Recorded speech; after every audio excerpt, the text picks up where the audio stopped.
Hello students, welcome to the Jagjit academy. आज हम इस लेक्चर में पढ़ेंगे अबाउट द प्लाज्मा मेम्ब्रेन, और इसको हम सेल मेम्ब्रेन भी कहते हैं। प्लाज्मा मेम्ब्रेन और सेल मेम्ब्रेन दोनों में प्रेजेंट होती है, चाहे प्रोकैरियोट हो और चाहे यूकैरियोट हो, और स्ट्रक्चरली सिमिलर होती है in both eukaryotes and prokaryote. जब इलेक्ट्रॉन माइक्रोस्कोप की डिस्कवरी हुई तब हमने डिटेल स्ट्रक्चर इसका पढ़ा, ठीक है। और हमने किसको पढ़ा, हमने आरबीसी को देखा, रेड ब्लड सेल को। उसकी हमने केमिकल स्टडी करी, और केमिकल स्टडी करने के बाद हमें पता चलता है कि इसमें 52% लिपिड्स हैं और 40% प्रोटीन है। सो इसके ये किससे बनी हुई है? ये लिपिड्स प्लस प्रोटीन से बनी हुई है, और it is made of phospholipid जो कि बाइलेयर में अरेंज्ड है। आगे हम इसको स्ट्रक्चर को अच्छी तरह पढ़ेंगे, जैसे कि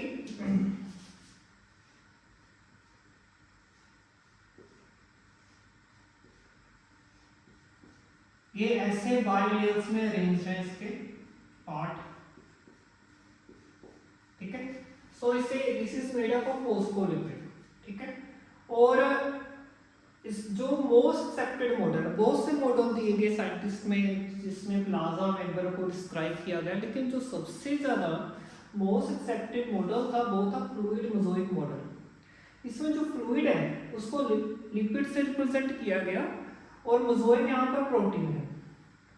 सो हमें आगे हमने इसकी बायोकेमिकल इन्वेस्टिगेशन की तो हमें पता चला कि plasma membrane also contain cholesterol and also sugar and carbohydrate, किसमें कोलेस्ट्रॉल भी होता है, शुगर और कार्बोहाइड्रेट्स भी होता है। हम इसमें देखेंगे इसका डिटेल स्ट्रक्चर। देखिए, पहले हम देखते हैं इसमें कौन सी चीज क्या रिप्रेजेंट करती है। जैसे कि ये इसको देखिए, पहले ये हेड पार्ट है, ये टेल पार्ट है, ये आउटर सरफेस है, और ये हाइड्रोफिलिक। हाइड्रोफिलिक का मतलब है वाटर लविंग पार्ट है, और नीचे जो आपको टेल दिख रही है हाइड्रोफोबिक है। फोबिक मतलब वाटर हीटिंग, ठीक है। सो बेसिकली ये बाइलेयर स्ट्रक्चर ऐसे अरेंज है, आप देखिए ये bilayer 1 2। So this is the phospholipid layer, ठीक है। और इसमें जो आपको ये दिख रही है दिस इज प्रोटीन्स, ये भी प्रोटीन्स है और ये भी प्रोटीन्स है, और ये शुगर है, यानी कि दिस इज कार्बोहाइड्रेट।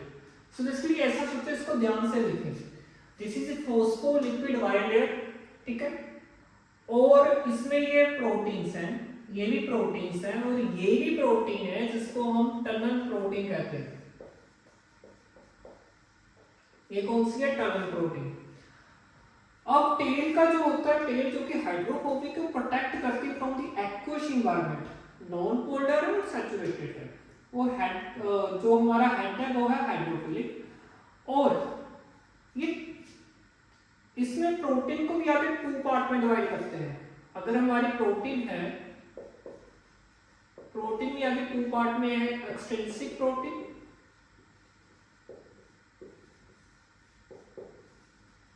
और एक है इंट्रिंसिक प्रोटीन।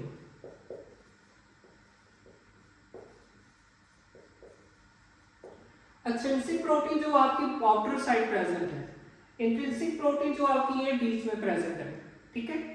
और आप देखिए, अगर प्रोटीन की एक्सट्रैक्शन करनी पड़े हमें, तो एक्सट्रिंसिक प्रोटीन की एक्सट्रैक्शन करना ज्यादा आसान है as compared to the intrinsic protein. उसकी जो एक्सट्रैक्शन करना काफी डिफिकल्ट है। और ये जो दिख रही है ये टनल प्रोटीन है, ठीक है, जो इसको ट्रांस मेम्ब्रेन प्रोटीन भी कहते हैं, बिकॉज ये क्रॉस दी ट्रांस मेम्ब्रेन जा रही है, तो इसको ट्रांस मेम्ब्रेन प्रोटीन भी कहते हैं। सो एक्सट्रिंसिक प्रोटीन की जो एक्सट्रैक्शन करना आसान है, एक्सट्रैक्शन यानी कि निकालना, और इसकी एक्सट्रैक्शन करना डिफिकल्ट है। सो इसके एक्सट्रैक्शन करना काफी डिफिकल्ट होता है।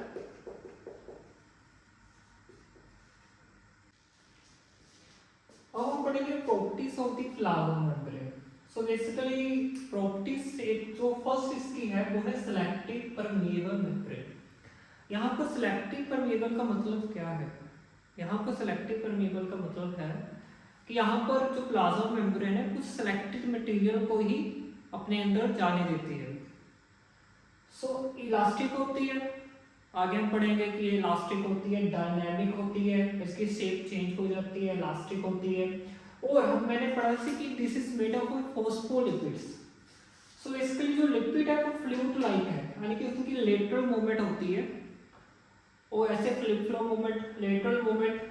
और इसको ऐसे कह देते हैं कि जो लिपिड एक तरह की वाटर की तरह है और उस पे ऊपर एक तरह की जो प्रोटीन है वो फ्लोट कर रही है। जैसे वाटर के ऊपर आइस फ्लोट करती है वैसे ही कि लिपिड के ऊपर ये प्रोटीन है वो फ्लोट कर रही है। सो इसको this is properties of plasma membrane. अब हम पढ़ते हैं कि प्लाज्मा मेम्ब्रेन के क्या क्या फंक्शंस होते हैं। सो बेसिकली जो मोस्ट इम्पोर्टेंट फंक्शंस ये सेल ग्रोथ और सेल डिवीजन में हेल्प करती है। जैसे कि हमने कहा कि जो प्लाज्मा मेम्बर है, जो प्लाज्मा मेम्ब्रेन है उसका जो नेचर है वो इलास्टिक है। सो ये सेल जिसके कारण जब इस सेल ने ग्रोथ करनी हो या सेल ने डिवीजन करनी हो, इसकी एक्सपेंशन होती है, कंस्ट्रक्शंस होती है और ये सेल ग्रोथ और सेल डिवीजन में हेल्प करती है। और इंटरसेलुलर जंक्शंस फॉर्म करती है। इंटरसेलुलर जंक्शंस क्या होते हैं कि जैसे टू सेल्स हैं, two cells are connected through junctions, ठीक है। उसके बाद ये एक्सक्रीशन में हेल्प करती है, कोई भी मटेरियल एक्सक्रीशन होता है, इसको हम आगे पढ़ते हैं, एंडोसाइटोसिस को भी आगे पढ़ेंगे। एक control movement of substances into and out of the cell, कि सेल में कौन कौन सी सब्सटेंसेस आएगी, कौन कौन सी बाहर जाएगी, उसको ये करती है। एक तरह का ये गेटवे ऑफ द सेल है। जैसे घर में जो गेट का काम होता है वैसे ये वो काम करती है। और सिलेक्टिवली परमिएबल, ऐसे नहीं कि किसी को भी अंदर आने दे दिया। सिलेक्टिवली परमिएबल, कुछ ही सिलेक्टिव सब्सटेंस को ये आने देती है, अलो सम सब्सटेंसेस टू पास। अब ट्रांसपोर्ट की हमने बात की है। सो दो तरह के ट्रांसपोर्ट होते हैं, एक होते पैसिव या होते एक्टिव। जहां वर्ड एक्टिव आ गया उसका मतलब यहाँ पर एनर्जी की जरूरत है, यहाँ पर एनर्जी की जरूरत नहीं है। एनर्जी कौन सी है? एटीपी। एटीपी मतलब एडेनोसिन ट्राइफॉस्फेट, इसकी फुल फॉर्म में लिखे लो।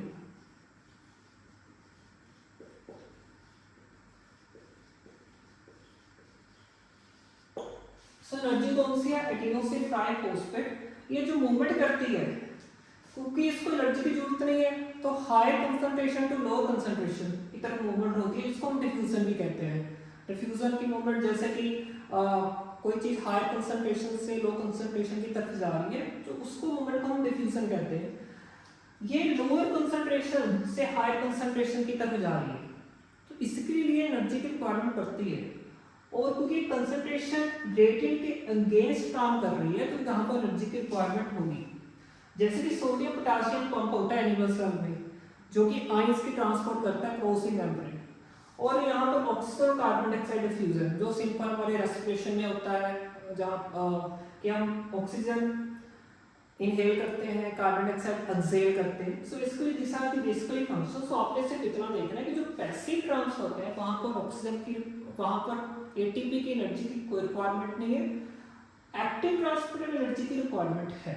हम पढ़ेंगे बल्क ट्रांसपोर्ट के बारे में। जो बल्क ट्रांसपोर्ट है वो दो तरह का होता है। एक होता है एंडोसाइटोसिस, यानी कि बल्क ट्रांसपोर्ट यानी कि सेल मेम्ब्रेन के क्रॉस कुछ ट्रांसपोर्ट होना। एंडो वर्ड बना है, एंडो मतलब इनर, यानी कि जो सेल है सेल के अंदर मटेरियल जा रहा है। और एक्सोसाइटोसिस का मतलब होता है सेल वॉमिटिंग, यानी कि एक्सो यानी कि बाहर और रिमूवल ऑफ सेक्रेटरी प्रोडक्ट, जो भी वेस्ट होगा सेल का या जो भी एक्सक्रीटरी प्रोडक्ट होंगे वो सेल के बाहर आएंगे, उसको हम कहते हैं एक्सोसाइटोसिस, ठीक है। एंडोसाइटोसिस भी आगे दो तरह का होता है जिसको पिनोसाइटोसिस कहते हैं और फैगोसाइटोसिस कहते हैं। उस प्रोसेस को हम कहते हैं सेल ड्रिंकिंग प्रोसेस। और जो फैगोसाइटोसिस है वो सेल ईटिंग, यानी कि अगर सेल ड्रिंक कर रहा है तो हम ड्रिंक किसको करते हैं, किसको करते हैं, हम ड्रिंक लिक्विड को करते हैं। तो इसमें Uptake of the liquid material हो रहा है। जैसे कि स्मॉल वेसिकल फॉर्म होती है जिसको हम पिनोसोम कहते हैं, जैसे कि कुछ न्यूट्रिएंट अब्जॉर्ब होने और कुछ प्रोटीन का अब्जॉर्प्शन होना। फैगोसाइटोसिस में हम लार्ज सॉलिड पार्टिकल्स करते हैं और इसमें वेसिकल्स फॉर्म होती हैं जैसे वैक्यूल्स वगैरह, फूड वैक्यूल्स वगैरह। और ये लाइसोसोम द्वारा डाइजेस्टिव होता है। जैसे लाइसोसोम में डाइजेस्टिव एंजाइम्स होते हैं जिसको सुसाइडल वैक ऑफ द सेल भी कहते हैं, उसके द्वारा इसे डाइजेस्ट किया जाता है। और जैसे कि वाइट ब्लड सेल की एग्जांपल ले सकते हैं जो कि बैक्टीरिया को इनगल्फ करते हैं। और एक्सोसाइटोसिस को मैंने बता दिया कि बाहर निकालना, और इसमें स्क्रीटरी प्रोडक्ट को बाहर निकालते हैं, बेस को बाहर निकालते हैं, और मटेरियल ऑब्वियस है प्लाज्मा मेम्ब्रेन के बाहर आता है। और कोई चीज को बाहर हम क्या कैसे निकालेंगे, उसको सेल वोमिटिंग भी कह देते हैं, और ई फैगिंग, ई मतलब एग्जिट। सो बेसिकली ये वर्क ट्रांसपोर्ट में आगे होते हैं एंडोसाइटोसिस और एक्सोसाइटोसिस। ठीक है, अब हमने जो भी पढ़ा है इसके वर्क ट्रांसपोर्ट के बारे में उसकी थोड़ी सी क्विक रिवीजन कर लेते हैं। मैंने डिफ्यूजन पढ़ा कि डिफ्यूजन में सिंपल याद रखना है कि जो मूवमेंट होती है सब्सटेंसेस की वो higher concentration to the lower concentration होती है।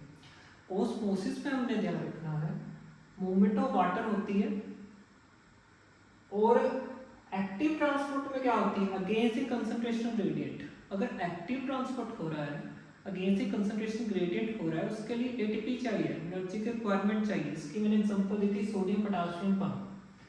पिनोसाइटोसिस, एगोसाइटोसिस, पिनो मतलब सेल ड्रिंकिंग जिसमें सेल में लिक्विड अंदर जाता है, फैगोसाइटोसिस में जहां पर सेल में कोई फूड अंदर जाता है, और एक्सोसाइटोसिस जो कोई सेल वेस्ट मटेरियल या कुछ सब्सटेंस क्रिएट करता है और वो होता है एक्सोसाइटोसिस।